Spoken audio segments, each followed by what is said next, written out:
Hello दोस्तों, आपका स्वागत है अथेनियम एकेडमी की डिजिटल क्लासेस में atheniumacademy.np चैनल पर। और हम लोग स्टार्ट करने वाले हैं अपना विज्ञान विषय। और हमारा टारगेट है एग्ज़ाम, आपको कॉम्पिटिटिव एग्ज़ाम किस तरीके से क्रैक करवाया जाए। जो स्थितियाँ इस समय सभी देशों की बन चुकी हैं लॉकडाउन की स्थिति में, लेकिन उसके ख़त्म होने के बाद चीज़ें सुचारू रूप से चालू होंगी और हम लोग किस तरीके से फिर वहाँ कनेक्ट होकर अपने एग्ज़ाम्स को, कॉम्पिटिटिव एग्ज़ाम्स को क्रैक करेंगे। तो लगातार हम घर पे पढ़ते रहें, इसी के लिए हम लोगों ने अपने चैनल स्टार्ट किया हुआ है और सभी सब्जेक्टों को लेकर चल रहे हैं। धीमे धीमे सभी सब्जेक्ट आएंगे, 1 बाय 1 आपको सभी सब्जेक्ट मिलेंगे इस यूट्यूब चैनल पर और atheniumacademy.np यूट्यूब चैनल पर। और एक एप्लीकेशन भी मिलेगी, वर्क चल रहा है, मैं लगातार हर वीडियो में बोलता हूँ, लगा हुआ है। वर्क जैसे ही कंप्लीट होगा आपको सारी चीज़ मिलेंगी। तो हम लोग स्टार्ट करने वाले हैं अपना विज्ञान विषय, ठीक है। और विज्ञान विषय में हमारा टॉपिक किस में चल रहा है, रसायन विज्ञान। और रसायन विज्ञान के अंतर्गत हम लोग पढ़ रहे हैं, अपना टॉपिक है वो है हमारा मिश्रण, तत्व और यौगिक। इनके बारे में हम लोग पढ़ रहे हैं, मिश्रण, तत्व और यौगिक, ये टॉपिक हमारा चल रहा है। इसमें हम कुछ एक लेक्चर, अपने 3 लेक्चर्स कंप्लीट कर चुके हैं इससे रिलेटेड। ये हमारा 4th लेक्चर है इसका, जहां हम लोग आज पढ़ेंगे। इससे पहले वाले में हम जस्ट फटाफट से समझ लेते हैं क्या पढ़ा था हम लोगों ने। इससे पहले पढ़ा था परमाणु क्या होता है, परमाणु से मिलकर तत्व और अणु बनते हैं, तत्व और अणुओं से मिलकर यौगिक और मिश्रण बनते हैं, मिक्सचर्स बनता है, कंपाउंड बनता है। मिश्रण क्या होता है और कंपाउंड क्या होता है, इसके बारे में हम पढ़ चुके हैं। अब हम जो लोग पढ़ रहे हैं वो हमारा टॉपिक है आज का मिश्रण पृथक्करण की विधियाँ, यानी सेपरेशन ऑफ मिक्सचर्स, ठीक है। यानी हम ये कह सकते हैं कि मिश्रण को, अभी आपने समझ ही लिया होगा, तो अभी यहाँ स्टार्टिंग से यही समझते हैं। इससे मैंने थोड़ा सा स्पेस मिलेगा सही तरीके से लिखने का। मिश्रण पृथक्करण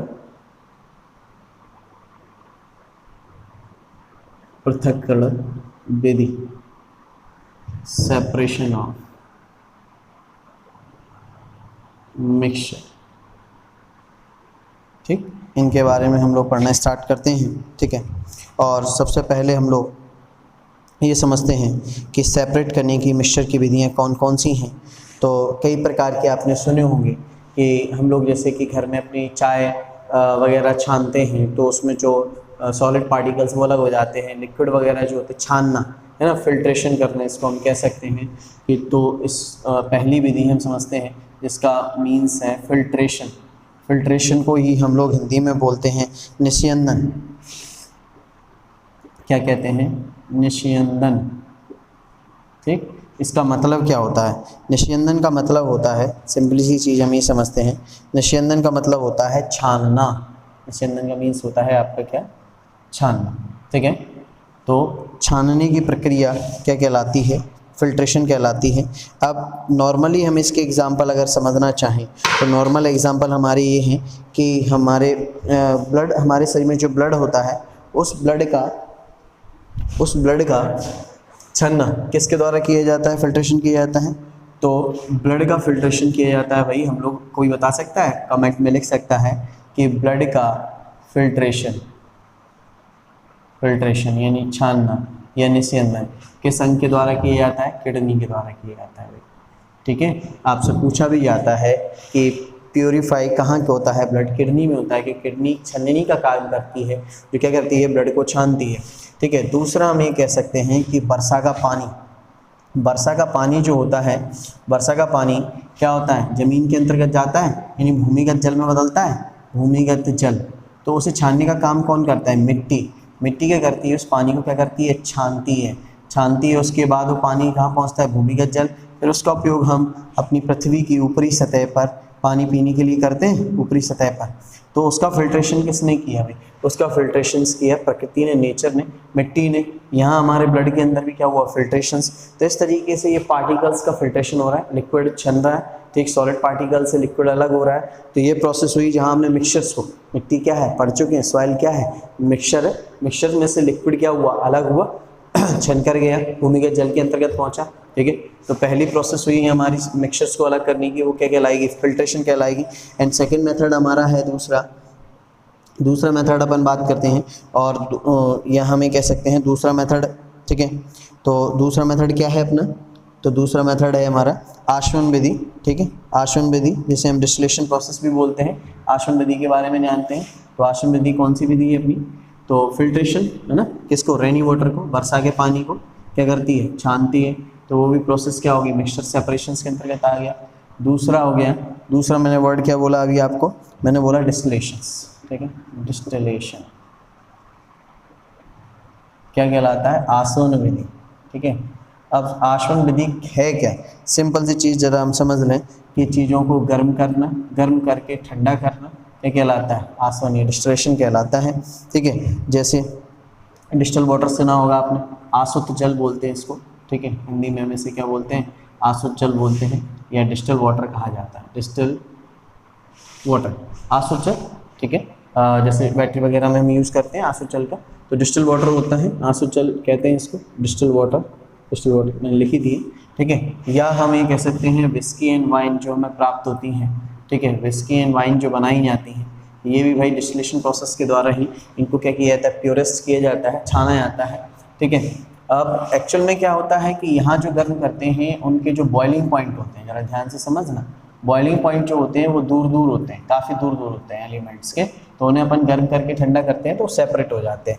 लेकिन अगर जिनके बॉइलिंग पॉइंट नियरेस्ट हो, पास पास हो, जैसे कोई लिक्विड है, कोई द्रव है या ठोस है, कोई 60 डिग्री सेल्सियस पर गर्म हो रहा है, 261.5 डिग्री सेल्सियस पर, तो पास पास है, तो इस प्रकार के द्रवों को, लिक्विड फॉर्म में ही है वो, ठोस हटा दो, लिक्विड फॉर्म ऐसे द्रव हैं, दो द्रवों का मिश्रण है जिनके जो बॉइलिंग पॉइंट हैं वो बहुत पास पास में है। ऐसे द्रव के पॉइंट्स को, ऐसे द्रवों को अलग करने के लिए, मिश्रणों को अलग करने के लिए, मिक्सचर्स को सेपरेट करने के लिए हम किस विधि का प्रयोग करेंगे, तो वहाँ हम यूज़ करते हैं प्रभाजी आसवन विधि, या उसी को बोल सकते हैं हम लोग फ्रैक्शनल डिस्टिलेशंस, ठीक है, प्रभाजी आसवन, उसको बोलते हैं हम लोग फ्रैक्शनल डिस्टिलेशन, ठीक है। जहां हम किस प्रकार के लिक्विड्स को, जिनके बॉइलिंग पॉइंट्स, यानी कि जिनके बॉइलिंग पॉइंट, बॉइलिंग माने जानते हो, मेल्ट, उबलना, ठीक है, उबलना, यानी उबलने वाले बिंदु जो हों वो क्या हों, पास पास हों, इस प्रकार के द्रवों, द्रव और द्रव, यानी लिक्विड और लिक्विड, लिक्विड और लिक्विड, लिक्विड और लिक्विड का जो मिक्सचर बना है उन्हें अलग करने के लिए, और जिनके उबलने के बिंदु जो पास पास हों, जैसे एक उबल रहा है 60.5 डिग्री सेल्सियस पर और दूसरा 61.5 डिग्री सेल्सियस पर, 1 डिग्री सेल्सियस का डिफरेंस है, अलग द्रव, तो उनको गर्म करने के लिए हम किस प्रकार की विधि का प्रयोग करते हैं, प्रभाजी आसवन विधि का। ऐसा कोई एग्जाम्पल है, बिल्कुल ऐसा कोई एग्जाम्पल, बिल्कुल एग्जाम्पल है, और वो एग्जाम्पल है हमारा पेट्रोलियम पदार्थ। पेट्रोलियम पदार्थ को एक दूसरे से अलग किया जाता है। पेट्रोलियम जितने भी पदार्थ हैं, जैसे कि आपने सुना होगा, पेट्रोल है, डीजल है, ठीक है, केरोसिन है, ये सब कच्चे तेल से, क्रूड ऑयल से प्राप्त होते हैं। क्रूड ऑयल को प्रभाजी आसवन विधि के द्वारा गर्म किया जाता है, गर्म करके धीमे धीमे हम उसे ठंडा करते हैं और अलग अलग हमें पदार्थ प्राप्त होते हैं। तो उस मिश्रण में से विभिन्न प्रकार के पदार्थ, कोयला ग्लिसरीन प्राप्त होता है, मोम, पैराफिन मोम्स प्राप्त होती है उससे हमें, ठीक है, डीजल मिलता है, पेट्रोल्स मिलती है, केरोसिन मिलता है, सब एक पेट्रोलियम, क्रूड ऑयल से मिला। क्रूड ऑयल एक मिक्सचर हो गया, इसमें बहुत सारे कंपोनेंट मिले हुए हैं। एलिमेंट उन एलिमेंट्स को डिफरेंशिएट करने के लिए, अलग अलग सेपरेट करने के लिए हम कौन सी फ्रैक्शनल डिस्टिलेशन प्रोसेस का यूज़ करते हैं, ठीक। नेक्स्ट अगली अपनी प्रोसेस समझते हैं, और अगली हमारा पॉइंट है क्रिस्टलीकरण, क्रिस्टलाइजेशन जिसे हम बोलते हैं, क्रिस्टलाइजेशन प्रोसेस बोलते हैं, ठीक है। फटाफट से उसे देखते हैं कि क्रिस्टलाइजेशन प्रोसेस के द्वारा किस तरीके से पदार्थों को अलग किया जाता है, मिश्रण को अलग किया जाता है। तो जैसे पहली विधि हमने समझी फिल्ट्रेशन, छानकर हम सब पदार्थों को अलग कर सकते हैं। लिक्विड, अगर सॉलिड पार्टिकल्स और लिक्विड पार्टिकल्स मिले हुए हैं तो उन्हें छान दो तो लिक्विड अलग निकल जाएगा, सॉलिड अलग हो जाएगा। दूसरा फिर हमने समझा कि लिक्विड है और उनको अलग करना है, लेकिन ऐसे लिक्विड हैं जिनके ठोस जो पदार्थ, जो टेम्परेचर पॉइंट है वो अलग अलग हो, बहुत दूर दूर हो, तो उन्हें हम किसके द्वारा, वहाँ हम सिर्फ उसे बॉइलिंग जो पॉइंट्स जो है बॉइलिंग करेंगे, उन्हें गर्म करके ठंडा करेंगे। डिस्टिलेशन प्रोसेस का यूज़ करते हैं, गर्म करना, डिस्टिलेशन माने गर्म करना, इट इज ओनली डिस्टिलेशन। लेकिन पास पास में हो ऐसे द्रव जो द्रव के रूप में हो, मतलब गर्म करने पर गैस बन जाएंगे, तो द्रव के रूप में हो, दो द्रवों का मिश्रण जिनके उबलने के बिंदु, इन बॉइलिंग पॉइंट पास पास हो, उनको अलग करने के लिए हमें किसका यूज करना होता है, फ्रैक्शनल डिस्टिलेशन, यानी प्रभाजी आसवन विधि का। पेट्रोलियम पदार्थ इसी के द्वारा अलग किए जाते हैं, क्योंकि उनमें से जो पॉइंट्स होते हैं वो नियरेस्ट होते हैं, बॉइलिंग पॉइंट्स लिक्विड का मिश्रण होता है, उन्हें अलग करने के लिए। चौथा हम समझते हैं, और चौथा पॉइंट है हमारा क्रिस्टलीकरण। क्रिस्टलीकरण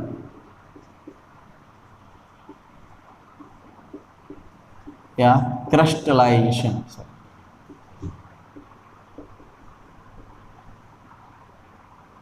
क्रिस्टलाइजेशन, ठीक है, दिखाई नहीं दे रहा होगा तो मैं थोड़ा सा बड़ा लिख देता हूँ, क्रिस्टलीकरण, ठीक है।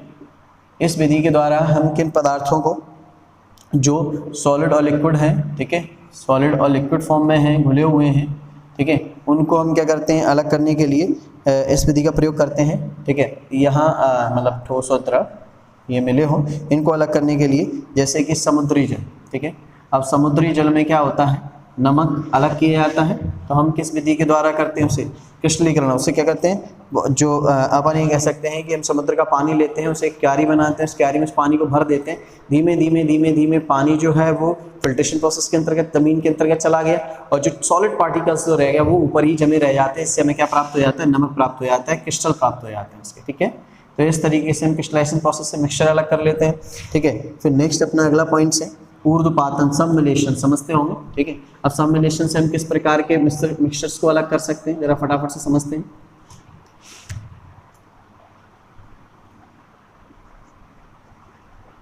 ऊर्ध्वपातन, ठीक है, सबमिलेशन,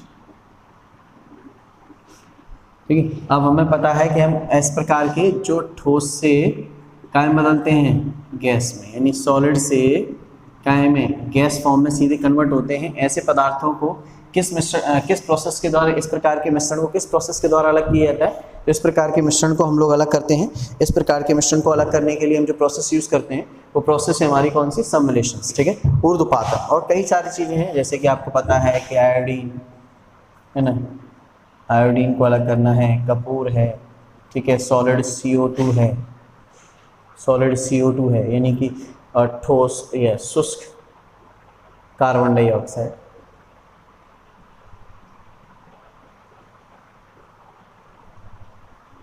ठीक है। तो वो क्या है अपने सॉलिड CO2, आयोडीन, ठीक है, आयोडीन वगैरह ये सब हम किस प्रकार किस प्रोसेस से अलग कर देते हैं। अमोनियम क्लोराइड भी है आपका जैसे, ठीक है, तो उसे ऊर्ध्वपातन प्रक्रिया के द्वारा क्या किया जाता है, अलग किया जा सकता है। फिर नेक्स्ट है अपना, ये अपना 5वें प्रोसेस थी, एक 6वीं है अपनी क्रोमेटोग्राफी, क्रोमोटोग्राफी, इसको हम हिंदी में हम लोग बोलते हैं वर्ण लेखन। तो विभिन्न प्रकार के रंगों की स्याही, रंगों की स्याही को अलग करने के लिए, रंगों की स्याही को अलग करने के लिए, इस प्रकार के मिश्रण को अलग करने के लिए हम किसको यूज़ करते हैं, किसके यूज़ करते हैं, क्रोमेटोग्राफी का यूज़ करते हैं, ठीक है। इसमें जैसे कि क्रोमो वर्ड मीन्स होता है, क्रोम मीन्स होता है वर्ण लेखन, ठीक है, और सॉरी रंगों को अलग करना, क्रोम मीन्स रंगों को अलग करना, रंग को अलग करना, ठीक है। तो इस विधि का प्रयोग किया जाता है। इसमें क्या होता है, इस सिलिका जेल यूज़ किया जाता है, किसका यूज़ किया जाता है, सिलिका जेल का। सिलिका जेल क्या करता है, यहाँ सिलिका जेल एडॉप्शन का काम करता है, एब्जॉर्बेशन नहीं, एब्जॉर्बेशन नहीं, अवशोषित हो जाना, अवशोषित ही कर लेगा, सेपरेट नहीं करेगा, सोख लेगा उस चीज़ को। यहाँ एडॉप्शन लिख रहा हूँ मैं, उसे समझे। एब्जॉर्बेशन माने होता है अधिशोषण, अधिशोषण मतलब क्या करेगा, अलग अलग कर देगा सभी को, उनकी एक लेयर बना देगा, वो एक दूसरे से मिक्स नहीं होंगे, तो वहाँ से हम अलग अलग रंग की स्याही को पहचान लेंगे। तो प्रोसेस क्या हो गई आपकी, क्रोमेटोग्राफी हो गई, ठीक है। इसके बाद में हम नेक्स्ट अगली विधि समझते हैं, ठीक है, क्रोमेटोग्राफी हो गया, ठीक।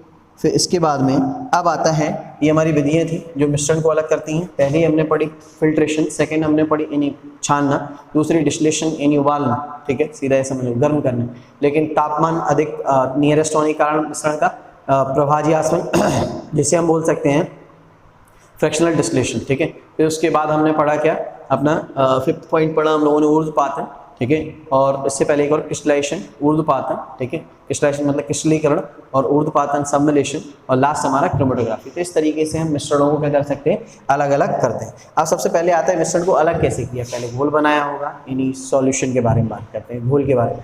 मिश्रण, सॉल्यूशन क्या है, मिश्रण है, ठीक है। सॉल्यूशन मैंने कल बताया था आपके से पहले लेक्चर में कि विलयन सभी प्रकार के विलयन क्या होते हैं, आपके मिश्रण होते हैं, सभी प्रकार के विलयन क्या होते हैं, आपके मिश्रण होते हैं, ठीक है। तो हम सबसे पहले अब विलयन के बारे में समझेंगे। विलयन, विलयन यानी कि सॉल्यूशन, सॉल्यूशन यानी कि घोल, ठीक है, इसको वर्ड को समझ फटाफट से, ठीक है। जो कम मात्रा में होता है, कम मात्रा और ज़्यादा मात्रा, यानी कि जो सॉल्यूशन आपने बनाया है, जैसे मैंने लिया नमक और यहाँ लिया मैंने पानी, ठीक है। तो जो कम मात्रा में होता है वो घुलता है, उसे बोलते हैं बिले, यानी सॉल्यूट। कम मात्रा वाला क्या करता है, घुलता है, और जो ज़्यादा मात्रा उसे कहते हैं विलायक, सॉल्वेंट। घुलता है और सॉल्वेंट को हम बोल सकते हैं जिसमें घुलेगा। तो जो ज़्यादा मात्रा में होता है उसमें घुलता है, कौन घुलता है, जो कम मात्रा में होता है। सिंपल चीज़, कम मात्रा वाला बिले जो घुलेगा, विलायक ज़्यादा मात्रा जो घोल देगा, अपने अंदर घोल लेगा उसको, ठीक है, विलायक। सिंपल सी हिंदी भाषा में समझा रहा हूँ सही तरीके से। कई लोग आज तक इनमें अंतर समझ नहीं पाए, बिले विलायक में क्या होता है। बिले विलायक केमिस्ट्री में मैंने रटा था भाई, बिले टीचर ने समझा नहीं पाया था बिले क्या है विलायक क्या है। सिंपल चीज़, जिसकी मात्रा कम हो वो बिले, जिसकी मात्रा ज़्यादा हो वो विलायक। मतलब कम वाली चीज़ घुल जाएगी ज़्यादा वाली चीज़ में, सिंपल सी चीज़ है ना। अपन ऐसे समझ लेते हैं इस चीज़ को, ठीक है। जैसे मैंने लिया 100 ग्राम पानी और 2 ग्राम नमक, तो 100 ग्राम पानी क्या है, इसमें घुलेगा ना नमक, कि नमक में पानी घुलेगा, नमक पानी में घुलेगा, क्योंकि नमक की मात्रा क्या है, कम है, और पानी की मात्रा क्या है, ज़्यादा है, ठीक है। और इस तरीके से यह 20 ग्राम ले लो, तो 100 + 20, 100 ग्राम क्या है हमारा सॉल्वेंट, यानी ध्यान से समझना, एक चीज़ लिख रहा हूँ मैं प्रॉपरली, है समझो इसको। 100 ग्राम मैंने क्या लिया यहाँ पर, 100 ग्राम पानी था, तो पानी हो गया मेरा विलायक, ठीक है, इसको बोलेंगे हम सॉल्वेंट। प्लस 20 ग्राम मैंने क्या लिया, नमक, ठीक है, ये मेरा हो गया बिले, यानी सॉल्यूट, ठीक है। और दोनों मिला के टोटल वैल्यू होगी 120 ग्राम, ठीक है। 120 ग्राम और 120 ग्राम क्या हो गया मेरा सॉल्यूशन, यानी कि घोल, ठीक है। समझ में आया इतना, ठीक है। इसके बाद अब हम समझेंगे किसको किस में घोला जाता है, तो उस विलायक का नाम क्या पड़ता है, ठीक है। विलायक विलयन होते कितने प्रकार के हैं, तो नेक्स्ट क्लास हमारा पूरा जो रहेगा वो रहेगा सॉल्यूशन के ऊपर। नेक्स्ट लेक्चर में हम, अभी इस टॉपिक में हमने मिक्सचर्स के बारे में बात की, नेक्स्ट लेक्चर में हम सॉल्यूशन के बारे में बात करेंगे, और नेक्स्ट लेक्चर में हम ऑब्जेक्टिव टाइप क्वेश्चन लगाएंगे जो अभी तक रसायन विज्ञान में पढ़ चुके हैं उसके लिए। और उस जो भी हमने पढ़ा है उसकी PDF भी क्वेश्चंस की सेपरेटली टॉपिक वाइज टॉपिक भी अब उन्हीं वीडियो के नीचे लिंक में प्रोवाइड करा दी जाएगी। मिलते हैं नेक्स्ट क्लास में, इसी तरीके से पढ़ते रहें, ठीक है।